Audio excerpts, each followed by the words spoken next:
I swear to you, one of these days I am going to do a video brought to you by Canada Dry, sponsored, no. But Diet Ginger Ale is my jam. What's your favorite drink other than water? I need to do a makeup inspired by.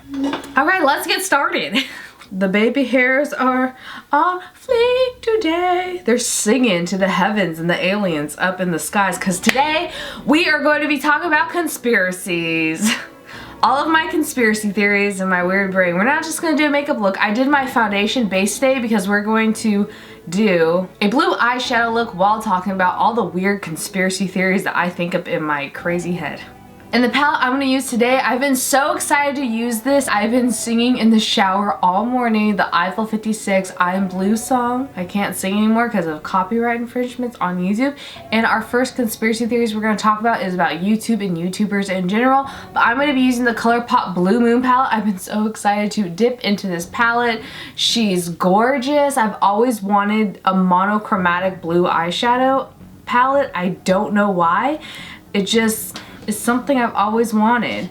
And I'm going to do like a weird cut crease that I've never done before, meaning there's going to be a cut crease but colors on the top and bottom of the cut crease. And it sounds super complicated and way advanced. For me, I didn't set my eyelids, that's why they're creasing, and we're gonna apply some eyeshadow. First, I'm gonna plop on Moonlight onto the inner corner more of my eye. We're gonna do a gradient effect of multiple blues. And talk about my first conspiracy theory about Antonio Garza. If you don't know who Antonio Garza is on YouTube, you're missing out. Antonio Garza is a gym from Texas who used to go to high school, dropped out, kidding, no, did homeschooling instead. Antonio's life is so interesting. It's about just basic everyday school life, but the way Antonio films the videos and edits them and the comedy in it, advanced for being a 17-year-old. And what I don't understand in my theory is that Antonio Garza isn't an actual real everyday teenager, or that Antonio is an actor. Hear me out. I know I sound crazy. That's why conspiracy theories are made, because we sound insane. But if you look at Antonio Garza's videos, to me, it looks like a set. It doesn't look like a real bedroom to me, because white walls, I know it's a trend, especially for filming, is to have white walls. It's not a trend in my life, but for most YouTubers, they like to have white blank walls. And I'm gonna dip into Starry? No. Da Ba Dee. Antonio Garza's bedroom looks like, I'm not being a hating person who's like trying to be mean or anything. Antonio Garza's room looks like an IKEA display model that's all like super white and the walls are blank except for the funny Roblox pictures that Antonio tapes onto the walls. Like everything's blank.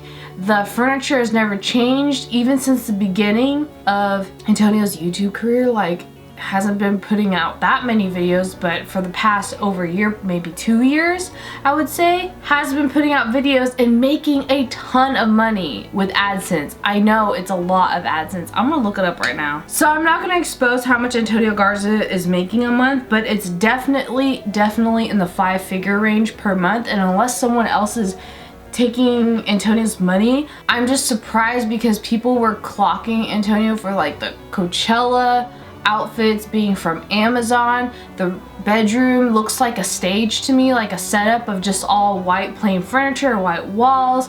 Nothing that screams like someone going to high school in that age. And if you remember, well, I'm the grandma of YouTube. A long time ago, there was a viral hoax on YouTube of a YouTuber and account called Lonely Girl 15. And if you haven't heard of it, you should definitely Google it. Lonely Girl 15 was way back in the early YouTube years of this girl that looked like an everyday average teenager who would do vlog style YouTube videos. Back way before even I started my YouTube channel in like 2008. Lonely Girl 15 turned out to be an actress and not a real everyday person that was just filming YouTube videos. Everyone believed that Lonely Girl 15 was this really young teenage girl just talking and chatting about her life, and it was just all a hoax.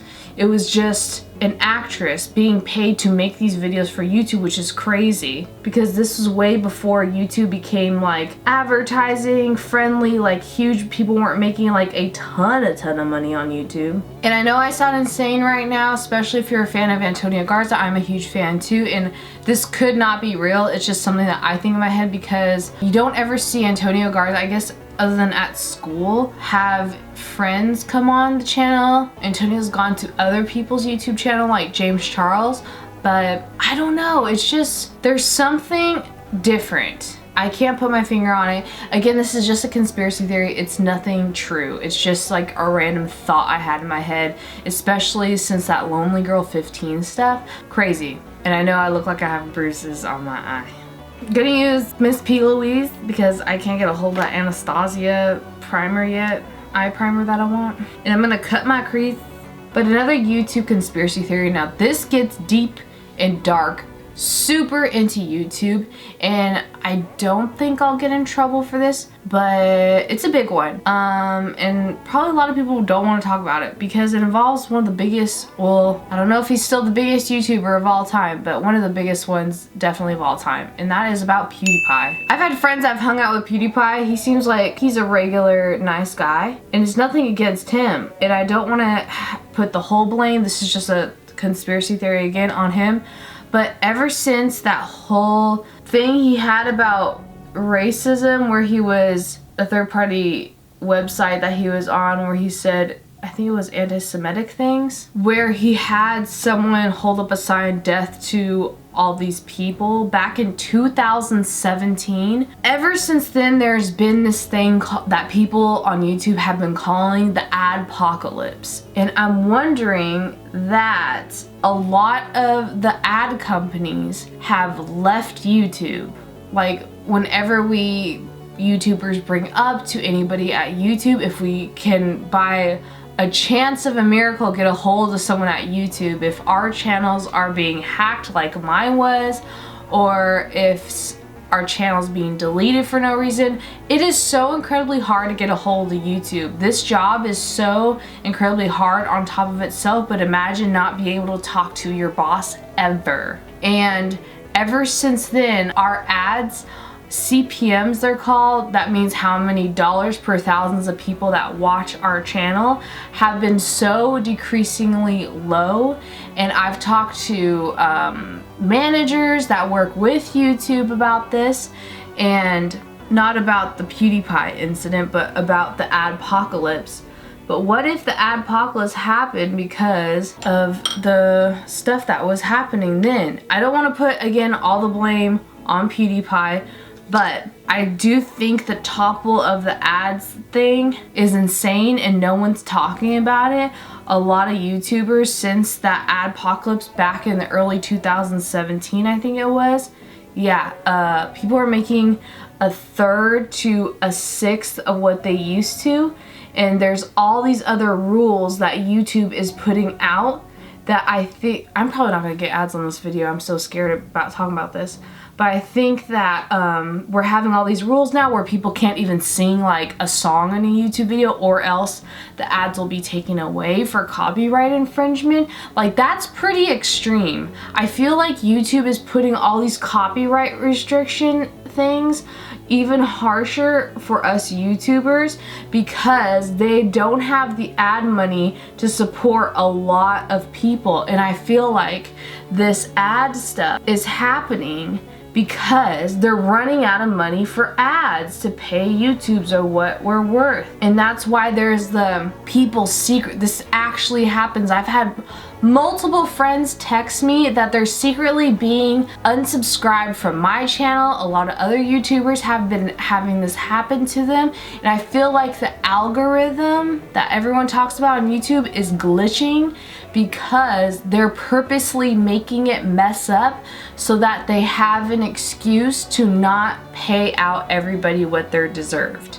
A lot of people's views are lower. Overall, it's not going pushed out to their subscribers. They have to rely on Instagram, Twitter, Facebook, and everything else to get their videos out because they don't have enough money for all these ads to pay all of us, because there's not many advertisers paying into YouTube as much, I feel like, as they used to be, because of all of the drama. Every time there's a drama with YouTubers that's humongous all over the news, I cringe and hold my breath because I'm so scared that it's gonna take away everyone's ads and opportunities to make big things with different companies in mainstream media.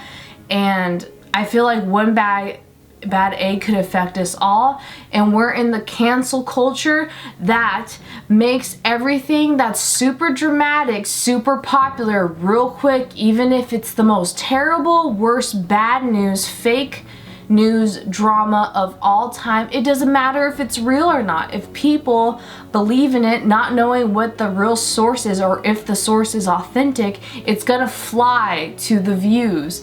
And that is, the cancel culture is killing us all.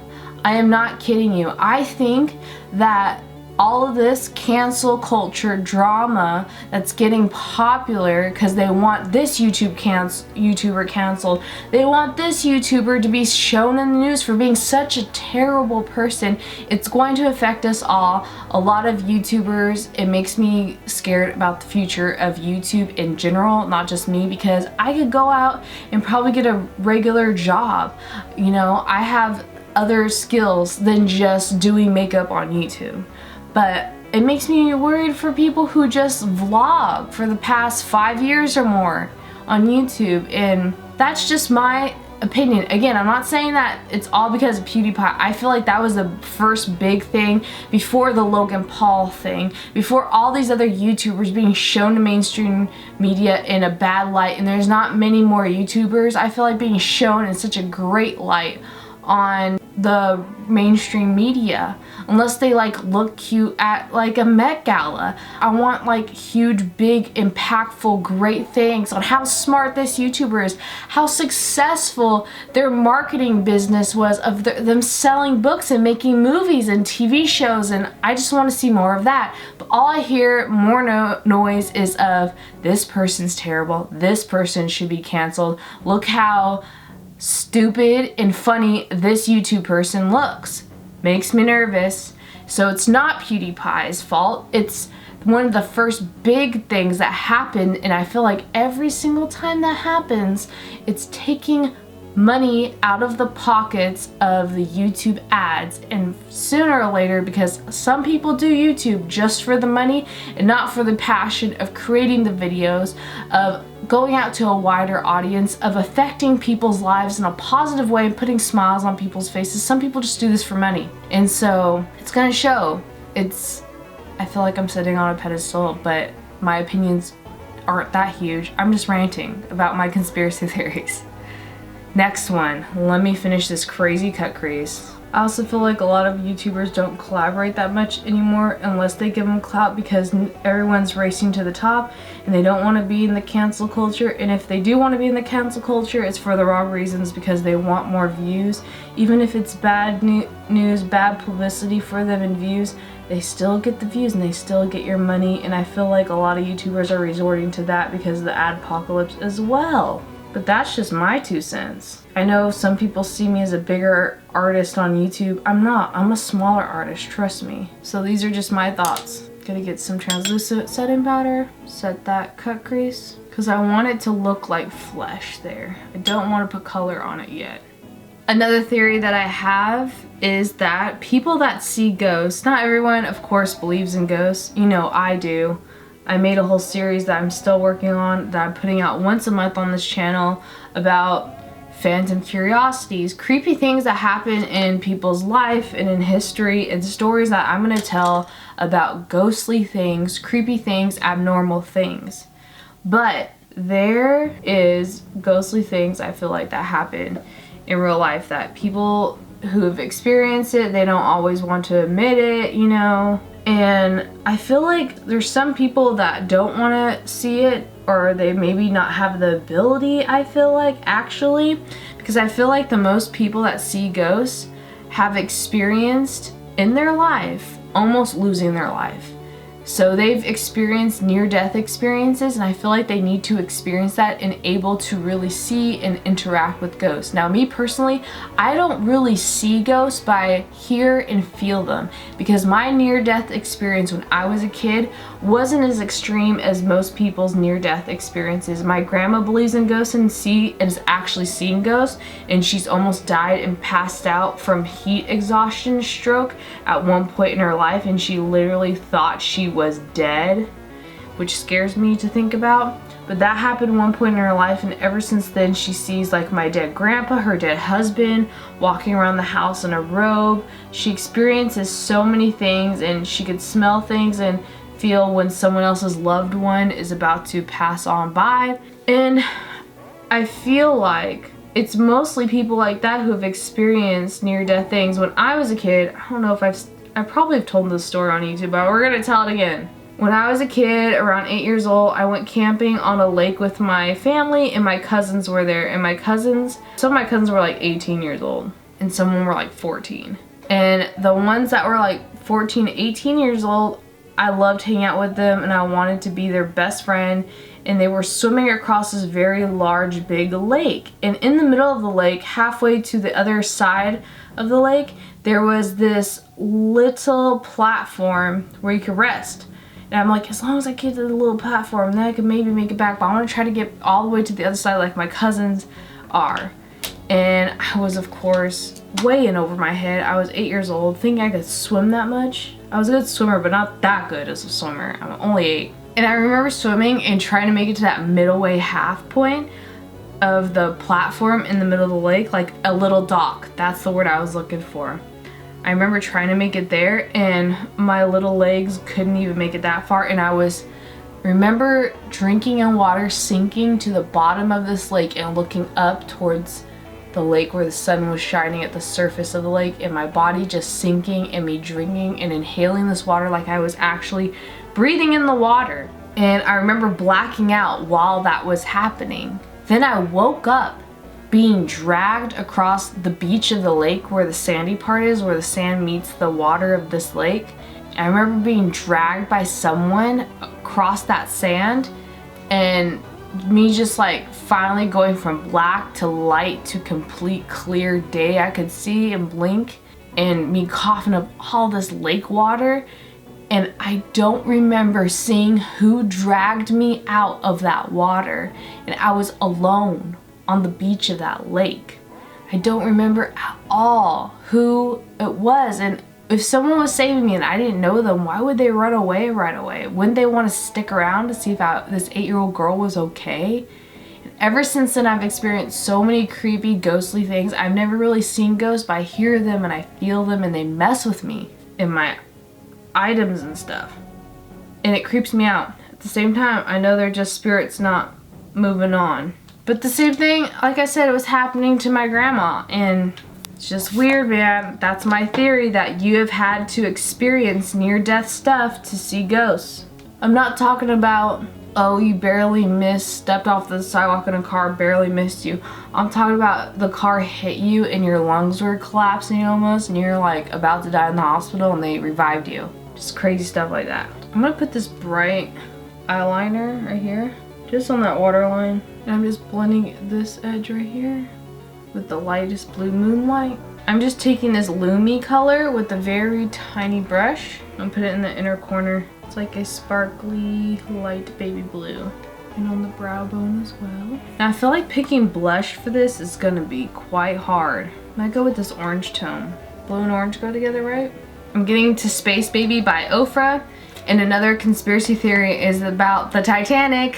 Of course, we have to do iceberg makeup when we're talking about the Titanic, duh. So when the Titanic was made, there's a theory that another of its kind of the Star Line ships was made the same time. And that ship was called the Olympic. And they're very similar, since they're like a brother-sister type ship to each other. But when they made the Olympic, they didn't think it was going to be profitable, that it was too risky, that it could damage easily, because I feel like they put more money in the Titanic than the Olympic. And so there's theories that they switched the Titanic from the Olympic, so when the Titanic sunk, it was actually the Olympic in the Titanic, because when they made the Olympic and it actually took off, it was getting damaged. There was like something wrong with it, and they just easily drove it to a nearby port and had it repaired. So that was probably the real Titanic. And what if the sister Olympic was actually what sunk that people were calling the Titanic? It's just a theory that I've been reading up on, and I thought that was so interesting and so crazy. Ooh, this is pretty. This one's pretty too. This is the Cruella ColourPop villain. Lip gloss and puppies. Also, there's a crazy theory about the Titanic, because the Titanic held a lot of like high-end millionaires, super rich people that were super wealthy and successful in business. And the crazy thing is, one of those high-end rich people that was supposed to be on the Titanic but ended up not going was J.P. Morgan Chase. Now, if that sounds familiar, it's because J.P. Morgan Chase was the founder of one of the biggest banks. And he was supposed to be on the Titanic the day it sank. But last minute, he had this crazy something came up and he didn't end up on the Titanic. He changed his mind, is what it was, last minute. And a lot of people suspect that it's really weird that he would just change his mind when a lot of huge people, huge by I mean high-end, successful people like himself are going to be on there, but he didn't want to be on there. And that's really crazy that he didn't want to be on there. And all those people sank with the Titanic except for him because he was on it. And there's a theory going around that he planned this, that he knew that boat was gonna go down. But this has also been debunked a little if you look online. I don't know. It's just crazy. But then again, I don't like Chase Bank, so I've done a lot of shady stuff to people. This is the ColourPop Blue mascara. I'm just putting on the bottom lash. On the top lash, I'll put regular black mascara so that I could blend nicely in my false lashes I'm gonna put on. There's also a theory that's been going around about this boy who at a very young age was scared of the water, and he had this crazy obsession with the Titanic, studying it, and he could draw out maps of the Titanic without ever like seeing it in a book or before he even really studied it. He knew the whole layout, and he would like dream about it, and he knew the whole layout of like the undercarriage of the storage of the ship and all this stuff for like a really young kid. And they believe that, if you believe in reincarnation or not, that he was reincarnated as one of the people that helped build the ship, and he was really sad and scared of the water, and he was really sad about, he felt like he was a failure, felt so bad for those people that were sunken in that ship, which is crazy for a small kid to care so much about something in old history that doesn't really affect him to this day, and he would actually cry and get sad. And they believe, well, again, that he was reincarnation of one of the people that helped build the Titanic, which is insane. And I don't know if you believe in reincarnation, but that's just a crazy conspiracy theory. I feel like there could be a 5-hour video about conspiracy theories about the Titanic. And it's not gonna be made by me, unfortunately, but I feel like someone could definitely make it. I'm gonna put on my lashes and do my hair, and I'll be right back. So now that the eyelashes are on and the look is done, I hope you guys enjoyed my video about my conspiracy theories. Again, these aren't true, they're just thoughts and theories that I have and that I wanted to rant about. Leave me a comment down below if you have any conspiracy theories, because those are my favorite types of things to talk about. You know me, while everyone is talking about what's trending in the Kardashians and stuff at events, I'm over at the food trying to talk about ghost stories and conspiracy theories. Because I'm crazy, slightly. This look came out so cute. Blues are usually really hard to blend, but I have to say this was a lot easier because I love these ColourPop monochromatic eyeshadows so much. These palettes are amazing. I'm telling you, they're so worth the money, and I think they're under like around $20. They're such good quality, and I usually don't do multiple layered like a cut crease like this, but ColourPop makes it easy, I'm telling you. Subscribe for more videos like this. I try to do 3 videos a week, and I do effects videos as well, not just beauty. Thank you so much for hanging out with me today. I love you all, and I'll see you in the next video. Until then, stay spooky, creators. Bye!